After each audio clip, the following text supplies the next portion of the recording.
Hello, guys. So I've decided to revive this channel from the dead, and I'm going to give YouTube another shot because it's a new year, and I stopped posting because I just got really busy with my semester, but I had some things I just kind of want to share, some ideas.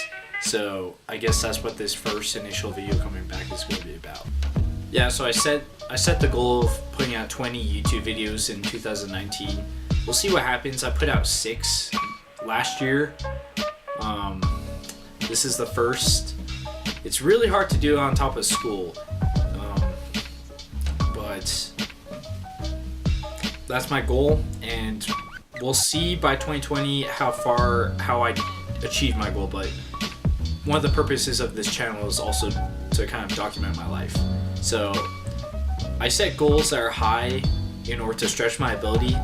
If I can't hit them, then that's okay, because just in the process of trying for those high goals, I've stretched my ability.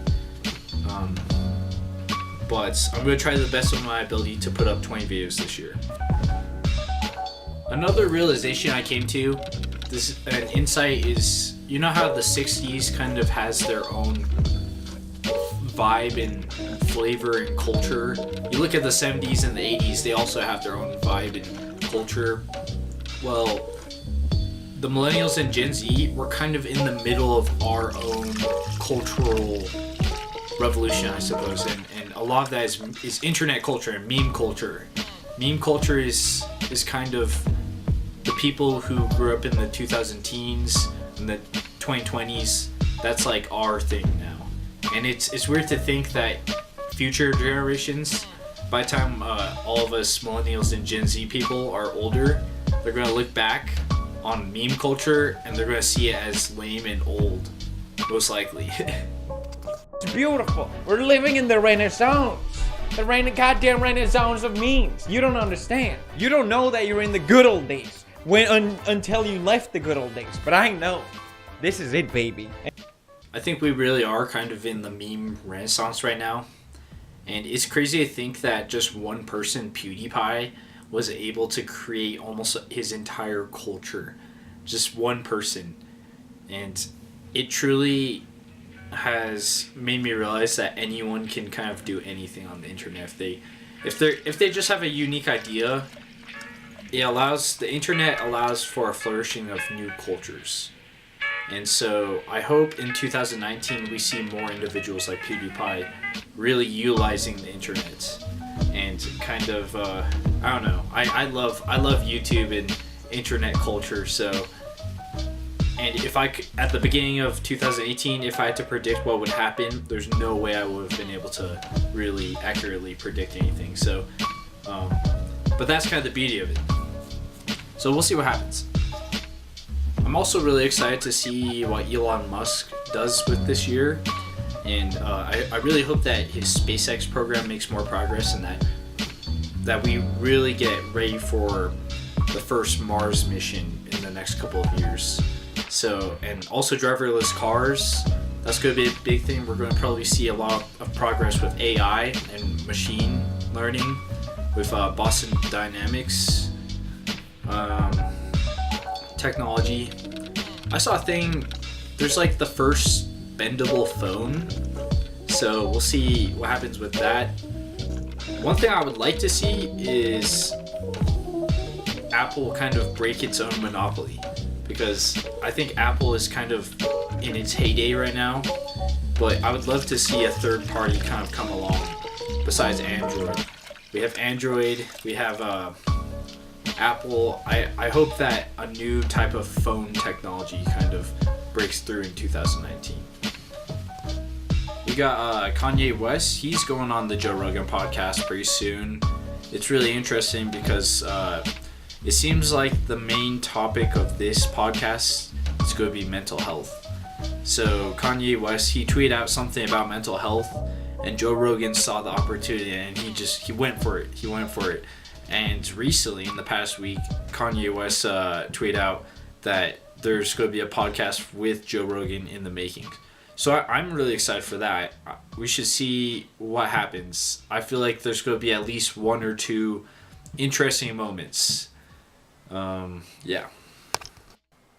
It was pretty mind blowing when he got Elon Musk on last year, and now he's getting Kanye West on. This is a big year for the JRE, so we'll see what happens moving forward. I think that the Joe Rogan Experience could probably get a lot more interesting people on there. There's many more interesting characters out there in the world that all Joe Rogan has to do is just continue to interact with people on Twitter at those opportune moments, and that strategy seems to be working for now.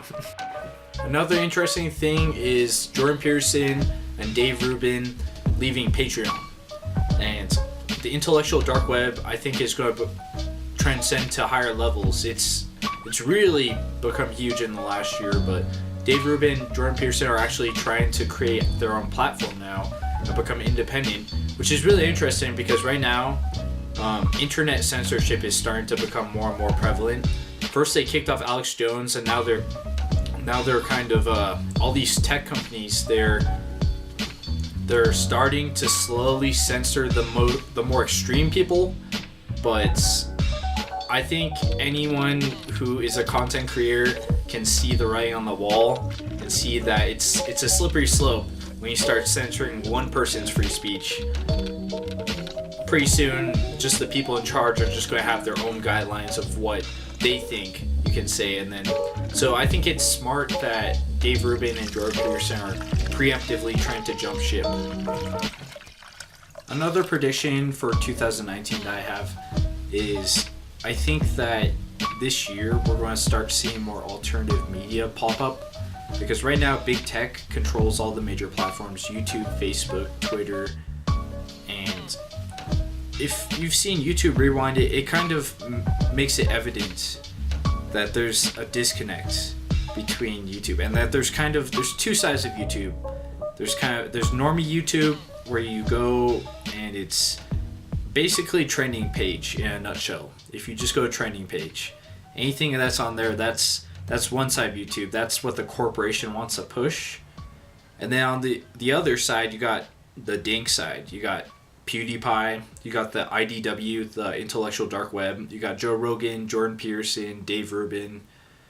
You've got meme culture on the other side, and I think that it's clear that YouTube is very disconnected from its roots, and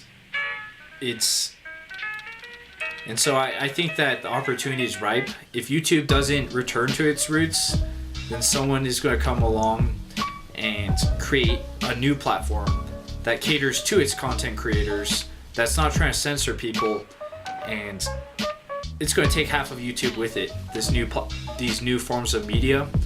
It might be a while before someone perfects it and creates the next YouTube, but I think YouTube is taking its own power for granted, and they're not the only people who can create a platform. So it should be interesting to see what happens in the next few years with YouTube. I know for sure though that I will be reading a lot of books. One of my goals for 2019 is actually to read the whole Catholic Bible. It's huge, and I was kind of doing research online, seeing other people who have read the whole Bible in a year, and most people fail, or they say that you read it too fast. But I'm going to attempt it, and we'll see what happens.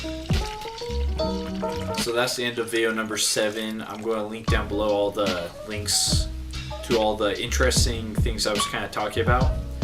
And thank you guys for watching. I'm starting this 2019 journey. We'll see where it takes me.